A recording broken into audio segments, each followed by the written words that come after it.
If you're thinking about buying a small business, you've probably heard the advice, use an SBA loan. Well, that's kind of true. Like everything, there's always a ton of nuance behind these one-liner phrases. And it's really important to understand the details behind this nuance before you take out an $800,000 loan.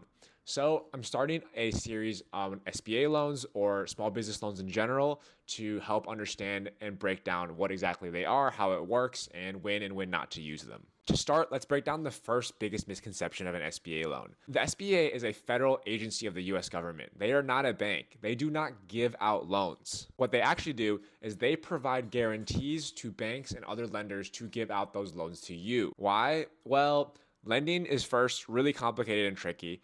And second, if the US government was in charge of giving out all loans to small businesses, we wouldn't be the United States of America. We would be the Communist Party of China. So how does it work? Well, the small business lending ecosystem is comprised of big banks like Wells Fargo and JP Morgan Chase, and then small specialty banks like Live Oak or Huntington. And basically, without the SBA, these banks would never lend to small businesses under $5 million with almost little to no collateral and unreliable economic performance. Years and years of historical data and default records have just proven that small businesses are not worth the risk. But the SBA created a program that then allowed these banks to feel comfortable lending to these risky small businesses by guaranteeing 75% of all potential losses on the loan to these small businesses. So when you take out an SBA loan from JP Morgan Chase, they are actually giving you the money.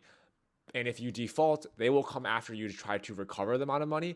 But if they've tried everything they can and exhausted all possible recovery methods, they'll go to the SBA and say, hey, we've tried.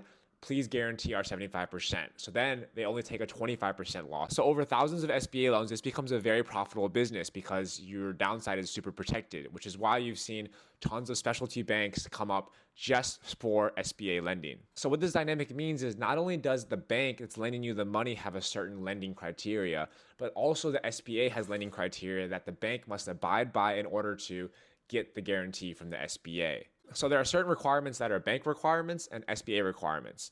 And there are a lot of requirements, but I'll talk about the most important and notable ones in the next part of this series.